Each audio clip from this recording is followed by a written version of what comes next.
Dərsimizə davam edək. İndi isə bayaq yaratdığımız planı IP10 tranzaksiyası ilə cədvəl yaradaq. Bunun üçün yuxarıda IP10 tranzaksiyasını qeyd edirik. Enter düyməsini tıklayırıq. Bizdən burada planımızın nömrəsini istəyir. Planımızın nömrəsi bayaq dediyim kimi yaratdıqdan sonra yaddaşda saxlayırıq və bura qeyd edirik. Enter düyməsini tıklayırıq. Belə bir cədvəl açılır. Burada main test planın nömrəsi, avadanlığın adı, kontur redik ya sayğacın nömrəsi və ümumi avadanlığın bu günə qədər işlədiyi saatı görsənmiş olur. Burada yuxarıda start düyməsini biz birinci dəfə buna start verdikdə birinci start düyməsini basırıq. Növbəti isə biz burada new start düyməsindən istifadə edəcəyik. Amma birinci dəfə yaratdığımız üçün start düyməsini tıklayaq. Belə bir pəncərə açılır. Deyir start of cycle hansı saatdan başlayaq. Biz bayaq planda 0 göstərdiyimiz üçün burada avtomatik 0 yazır. Biz burada yaza da bilərik. Məsələn 720 saat ya 1000 saat işləyib 500 saatdan bir sonra mənim üçün planlaşdır. Və biz sadəcə 0 saxlayırıq və enter düyməsini tıklayırıq. Fikir verin, burada cədvəldə plan date, yəni bu planın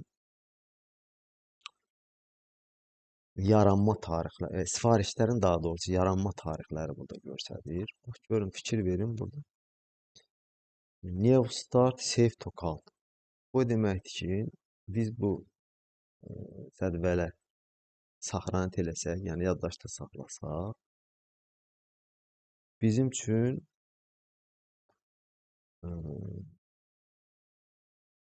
04-5-ci ay 2025 ilə bir dənə sifariş yaradacaq artıq. Amma növbəti dəfə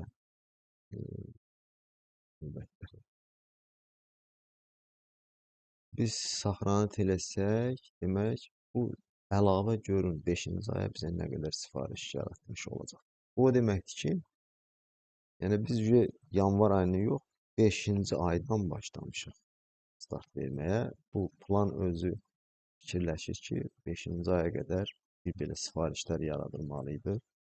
Ona görə bizə sifarişlər yaradır. İndi bu sifarişlərin yaranmağını istəmədiyimiz üçün biz bunların hamısını bir-bir bağlamalıyıq. Bu necə bağlanır?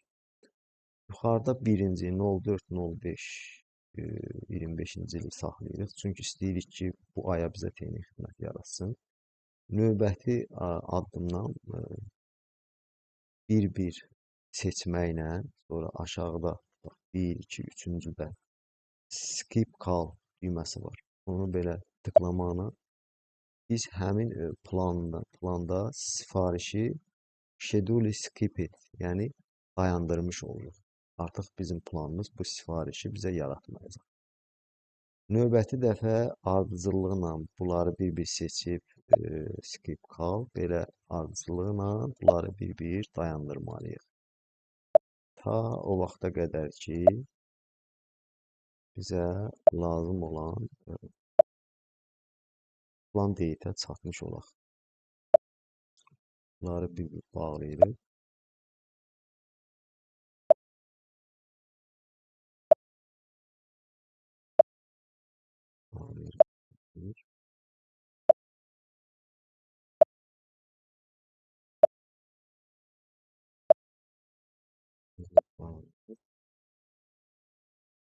Aşağı sonra biraz vaxt aparır, amma plan bir dəfə yaradıldıqdan sonra bizə artıq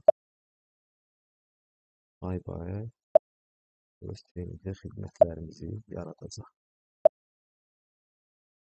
Ona görə bu bizə lazım olmayan planları, sifarişlərin yaranmasını istəmirsə, bunları mütləq hamısını bağlamaq. Bunu bağladıqdan sonra gəlib çatırıq. Bunu da bağladıq. Bunu da bağladıq. burada. Bir də axırıncı bunu bağlayıb yuxarıda birinci TN xidmətimizi saxladıq. 5-ci ay. Bir də bizə növbəti ay 6-cı ayda 20-sində bizə TN xidmət yaradacaq. Sonra bir də 8-ci ayda bir də 10-cu ayda artıq bizə əsaslı təmin yaradacaq. Çünki bizə bu əsaslı təmin saatını yığmış olacaq bu ayda. Bundan sonra biz sadəcə yuxarıda bu save düyməsini tıklamaqla cədvəlimizə start verilmiş olur. Deməli, 5-ci aya bizə birinci texnik qiyməti yaradacaq. Plan gözləyəcək növbəti bir aydan bir vaxt çatdıqca bizim üçün plan sifariş yaradacaq. Həmçinin də sizin həftədə bir dəfə moto saatını, avadanlığın işləmə saatını İK11 tranzaksiyası ilə əlavə etdikcə bu planda o saatın üstünə gələcək, moto saatın və o saata uyğun sizə yeni xidmətləri ayba-ay planlaşdıracaq. Təşəkkür edirəm. Çox sağ olun.